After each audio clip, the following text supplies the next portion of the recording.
नमस्कार दोस्तों, मैं डॉक्टर सरबजीत सिंह। आज का हमारा टॉपिक है डायबिटीज़। सबसे पहले हम ये जानेंगे कि डायबिटीज़ होती क्या है। डायबिटीज़ का मतलब है हमारे खून में ब्लड शुगर लेवल का बढ़ना, जिसे कि हमारी बॉडी के अदर पार्ट्स जैसे कि लिवर या मसल में स्टोर होना चाहिए था। डायबिटीज़ आमतौर पर दो तरह की होती है। सबसे पहली टाइप 1, दूसरी टाइप 2। टाइप 1 डायबिटीज़ आमतौर में बच्चों में देखी जाती है और जो टाइप 2 डायबिटीज़ है वो बुजुर्गों में देखी जाती है। टाइप 1 डायबिटीज़ में इंसुलिन का बनना बिल्कुल ही बंद हो जाता है, जिससे कि हमें बच्चों को बाहर से इंसुलिन देनी पड़ती है। और जो टाइप 2 डायबिटीज़ है उसमें इंसुलिन का बनना कम हो जाता है या फिर आगे जाकर बिल्कुल ही बंद हो जाता है। उसके लिए हमें कई तरह की दवाइयाँ, गोलियाँ या बाद में इंसुलिन भी देनी पड़ती है। अब हम बात करते हैं डायबिटीज़ के नुकसान के बारे में।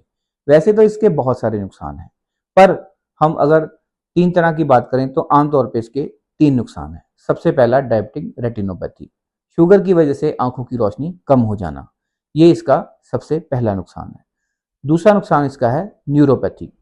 आमतौर पे बुजुर्गों में देखा जाता है कि उनको टांगों में दर्द, पैरों में नसों में खिंचावट, ये सारी चीजें उन्हें शुगर की वजह से होती हैं। तो तीसरी बात हम करते हैं डायबिटिक नेफ्रोपैथी। ये एक बहुत ही ज़्यादा खतरनाक बीमारी है, जिसमें क्या होता है कि पेशेंट की जो शुगर लेवल इतनी ज़्यादा बढ़ जाती है कि वो उसके गुर्दे पे इफेक्ट करती है। कई बार मरीज को आगे जाकर डायलिसिस की भी रिक्वायरमेंट पड़ती है। पर हम अगर हम इन तीनों चीज़ों के बारे में बात करें, हम इन तीनों चीज़ों से बच सकते हैं सिर्फ एक ही तरीके से, अगर हम पहले डायबिटीज़ से बचें।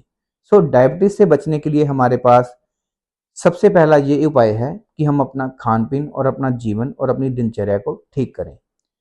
आजकल हम देखते हैं कि हम सुबह देर से उठते हैं, रात को देर से सोते हैं, खाना-पीना बाहर से खाते हैं, भरपेट खाना खाते हैं, एक्सरसाइज़ नहीं करते। तो ये जो मुख्य कारण हैं डायबिटीज़ के होने के। अब हम उसके बारे में बात करेंगे कि हम अगर ये चीज़ें अपने जीवन में अपना लेते हैं, तो हम डायबिटीज़ से बच सकते हैं, क्योंकि अगर एक बार डायबिटीज़ हो गई, उसके बाद जीवन बहुत मुश्किल हो जाता है। अपनी अगली वीडियो में हम बात करेंगे कि हम डायबिटीज़ का इलाज कैसे करते हैं। सो मेरी ये वीडियो लाइक कीजिए, शेयर कीजिए, सब्सक्राइब कीजिए अपने दोस्तों के साथ, ताकि वो भी इस चीज़ का लाभ उठा सकें, ताकि आगे जाकर उनको भी डायबिटीज़ की वजह से कोई तकलीफ ना आए। नमस्कार।